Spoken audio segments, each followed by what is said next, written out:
Olá, amigos ouvintes da Divulgar, tudo bem? Hoje nós vamos estudar, comentar e compartilhar da revista O Reformador, março de 2017, O Dever Nosso de Cada Dia, de Geraldo Campetti Sobrinho. Essa reflexão promete, ela é maravilhosa, eu fiquei encantada. E eu quero compartilhar com vocês, tá certo? Então vamos começar a nossa reflexão de hoje.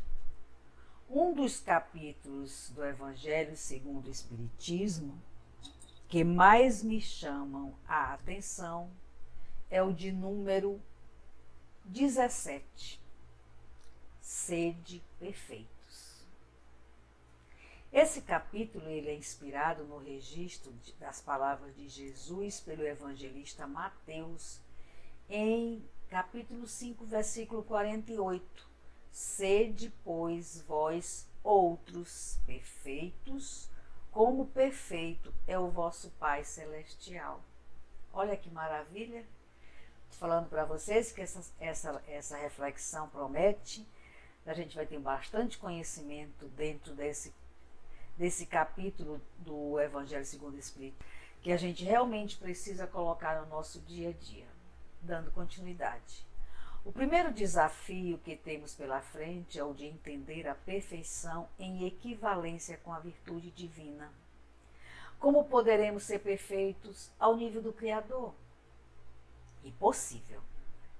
Diríamos, pois Deus possui todas as virtudes em potência máxima, inatingível aos seres por ele criados, pois senão nos tornaríamos deuses com capacidades idênticas ou similares à do Pai, o que contraditaria o atributo divino da unicidade. Então, repetindo, nós não poderíamos jamais nos tornarmos deuses com capacidades idênticas ou similares do Pai, porque contraditaria o atributo divino da unicidade. Entendemos que, ao assim pronunciar Jesus em sua pureza espiritual, como guia e modelo da humanidade, dirige-nos um convite, convocação, para que nos esforcemos em fazer o máximo ao nosso alcance, utilizar-nos de todos os recursos à nossa disposição em aproveitamento de excelência, não desperdiçando as oportunidades de aprendizado, trabalho e evolução que a providência divina nos oferta em sua soberana bondade e misericórdia. Cabe-nos indagar se de fato temos em sã consciência aproveitado o tempo a nosso dispor, fazendo tudo o que nos compete. E aí a gente coloca um pontinho de interrogação, né? Nós precisamos nos indagar se nós de fato temos em sã consciência aproveitado o tempo ao nosso dispor, fazendo tudo o que nos compete. Quem de nós consegue? Complicado, né? A gente tenta. E para facilitar a conquista da perfeição relativa a que estamos destinados, Allan Kardec, com a sabedoria de educador que lhe é peculiar, compilou as denominadas instruções dos Espíritos em uma ordem e estrutura didática, para que, uma vez seguidas, garantirão a nossa felicidade pela paz de consciência. Essa consciência que a gente às vezes não permite que ela acorde e nos alerte, né? A gente geralmente deixa a nossa consciência dormindo porque a gente tem medo de ouvir a consciência. Quem não tem medo de ouvir a sua consciência? Eu tenho. Eu confesso.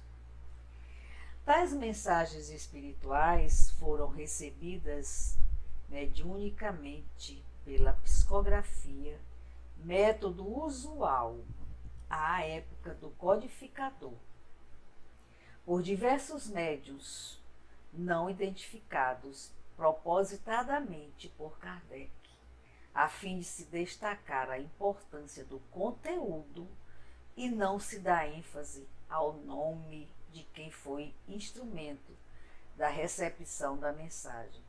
Nós espíritas, nós não costumamos ver com bons olhos aplausos, elogios. Não faz parte do nosso escopo, né? Nós fazemos, pelo contrário, nós é que devemos e precisamos agradecer a oportunidade que a espiritualidade nos dá de fazermos uma palestra, de fazermos um trabalho de divulgação da doutrina, de fazermos uma leitura, de fazermos um trabalho no centro espírita. Nós é que devemos agradecer essa oportunidade e nunca pedir aplausos. Continuando, são 5 instruções que perpassam os itens 7 a 11, mencionados no capítulo 17, todos recebidos em 1863 na cidade de Paris, com exceção de uma delas recebida por Bordeaux.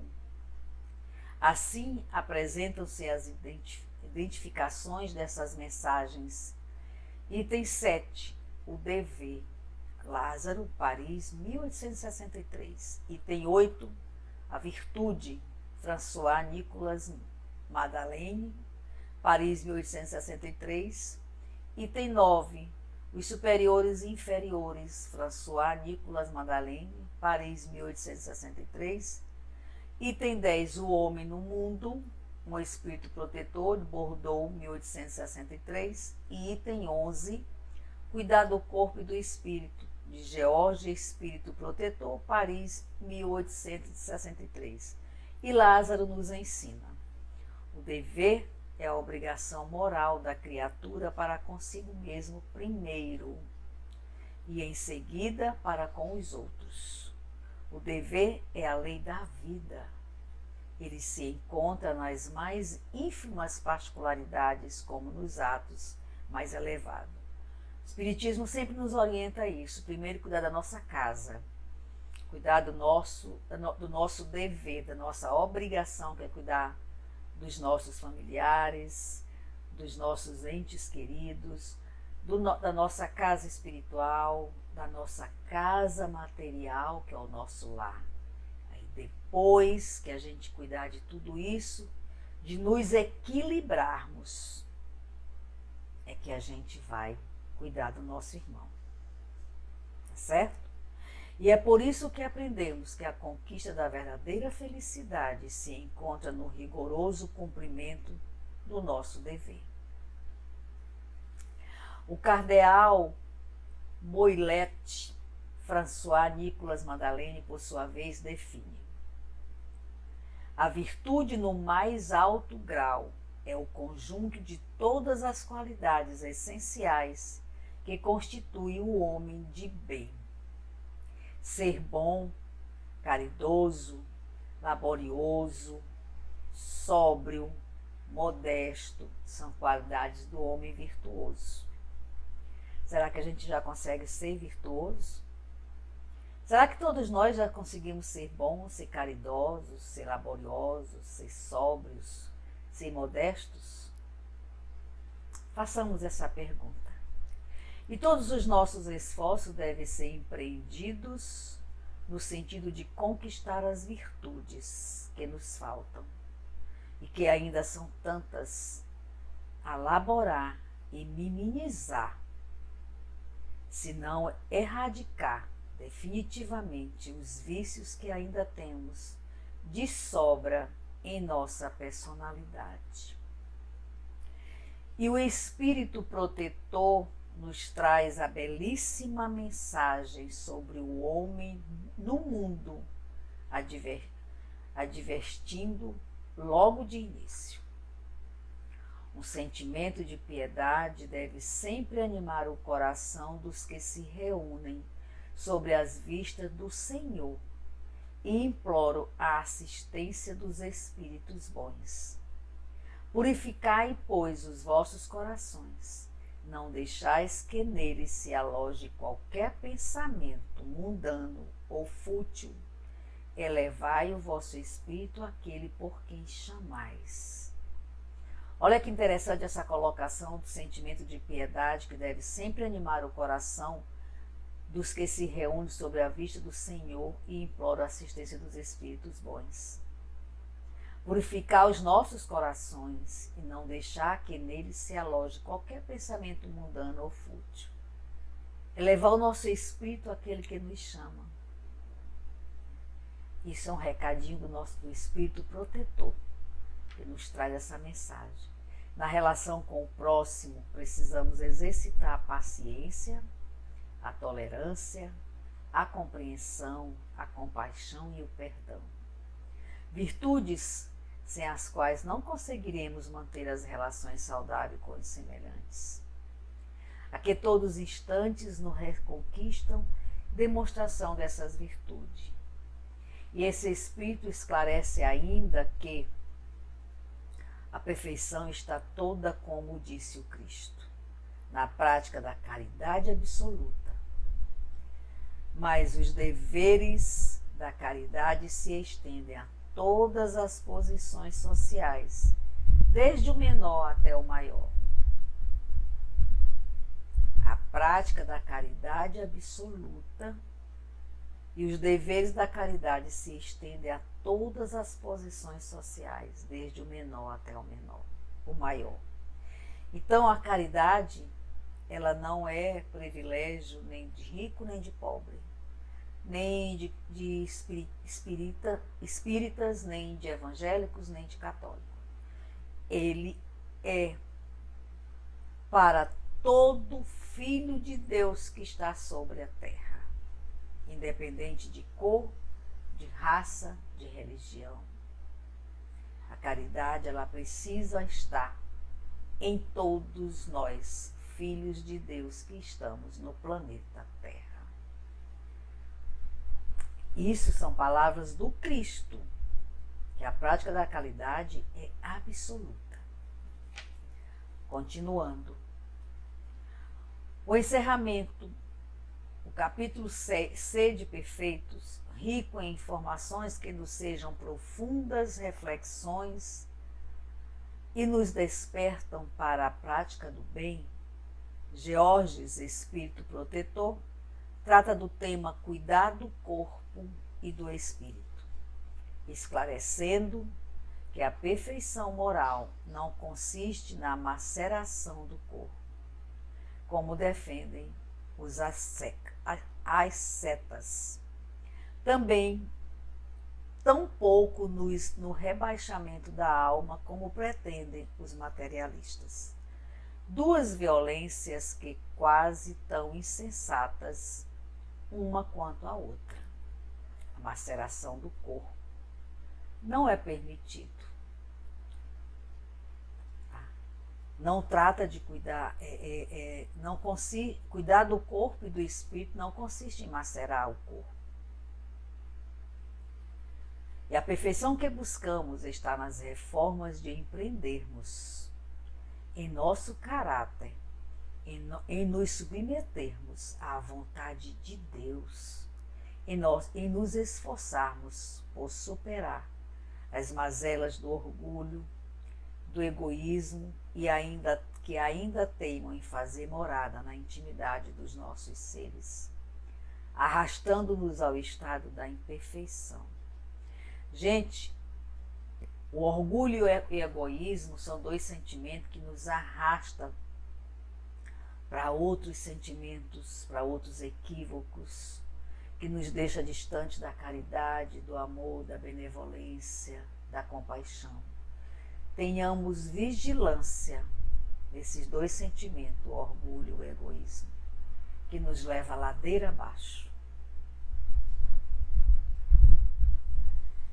O equilíbrio em zelar pela saúde corporal e atentar para o componente espiritual em nossa vida é o que nos colocará em condições de autorrealização e prosperidade espiritual, não cumprimento do sagrado dever nosso de cada dia, de amar a Deus sobre todas as coisas e ao próximo como a nós mesmos.